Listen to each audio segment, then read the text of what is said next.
Welcome to the Emotional Balance Sheet, the go-to podcast for parents with multiple kids, especially those with twins, triplets, or more, who are navigating the maze of modern family life and personal finance. Whether you're overwhelmed by education or retirement planning, parenting dilemmas, career transitions, or trying to define your purpose and plan, we're here to guide you with empathy, encouragement, and expertise.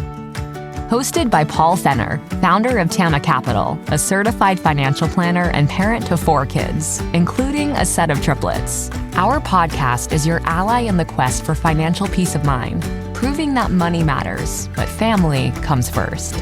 Subscribe now and join our community of empowered parents at tamacapital.com.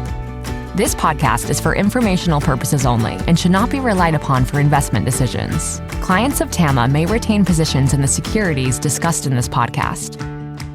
What does comprehensive financial planning even mean? At Tama Capital, it means a family office where lifestyle planning such as retirement, college, portfolio management, and tax prep and planning are all under one umbrella. But it goes beyond numbers. We focus as much on the emotional side of financial planning as we do on the financial side. We get you. We understand your challenges of building a family, business or career, and a healthy life. We are devoted to wealth planning for families like yours because we are you. Learn how our family can help your family by visiting tamacapital.com.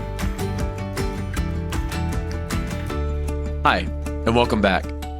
This week, I wanted to start off with a public service announcement, if you will. Hopefully, you've noticed some changes in the style and direction of the show, where we have on 2 medical experts. I call them our residents, if you will. Dr. Taryn Clark, who's a neurologist, and Dr. Jennifer Dragonette, who's a therapist. And one of the reasons why I wanted to pivot in this direction is because I think our physical health and our mental health are key contributors to an overall successful life and wealth plan. And that may be a head scratcher, but as you've gotten to know me over the years and you've come to know this family office firm that I built called Tama, where wealth planning, portfolio management, and tax preparation and planning are all under one umbrella, I think it really highlights the work and the pivot that I've done over the last 3 to 4 years, where 70 to 80% of what I do is more behavioral finance than actual finance. Managing portfolios, doing tax preparation and planning, those are all key parts of a family's overall wealth management plan. That's never going to change. But there's a bigger component that I'm highlighting more and more that I think is a bigger driver is people's emotions and physical health. Because you've heard me say it once, you'll hear me say it 1,000 times. Your financial life is driven by your emotions, and your emotions help drive your financial life. Those two are completely intertwined. And so that's why I spend a lot of time talking about and focusing on mental health and physical health. And I couldn't think of 2 better experts in Dr. Taryn and Dr. Jen to have on the show on a more frequent basis to talk about these things. So again, if you have topics that you would like to talk about or have us discuss, please reach out. Our website, tamacapital.com. You find all of our information there. And we are here for you. We are here to discuss topics that you want to learn more about. It's a process of self-discovery. So with that ends the public service announcement of this episode. And speaking emotions, I want to dive into politics. Something, as you've probably heard me say before, I do my absolute best to keep out of people's portfolio. I work with Democrats, I work with Republicans, I work with independents. I do not have a feel or a strong feeling of who's going to win the next election. But it's something that people are talking about and asking me about as I go through this season of strategic reviews during planning season at Tama. And so I started doing some digging, doing some research, and talking to experts to crunch some data in this area of conversation today. And so for the listeners, I'll put the link to these charts I'm going to talk about. But I encourage you to check out our YouTube channel, which you can get the entire episode and see me and our guests talk live in person, or I guess recorded in person. But that's what I want to talk about today. And spoiler alert, it does not really matter if it's a Republican or a Democrat in the White House. So let's dig into some details. So I'm going to share my screen here. So this first slide that I'm showing is a history going back to basically 1949, 1950, which is when the S&P 500 index essentially started. And there's 3 points or data points on this. There's data that shows an open election field, meaning that the Democrat and Republican candidates are basically brand new. Then there's all election data, whether you have an incumbent or not an incumbent or 2 knowns, which is kind of what we have this year with Donald Trump and Kamala Harris. And then you have the year-to-date performance through, what are we looking at? Basically the middle of September. And by the time this recording comes out, it'll be almost the middle of October with a few more weeks to go in the election. But what I wanted to show this chart is because you can see that the only time we get negative returns, typically in an election year, is when we have an open field. And we don't have that this year. And a lot of people get really excited and emotional. There's that word again, emotional, and have this idea set in their mind. Well, it's an election year. We're going to have bad returns. It's going to be absolute chaos. And yeah, as you can see from the chart from this year, and again, apologize for those listening, but it's really showing that we had this strong start to the year. It dipped down, then we roared back, and then dipped down again, and then roared right back. Human roller coaster, generally what we call the stock market. So we are actually trending above all election years as far as returns go. So could that gap close between now and the end of the year?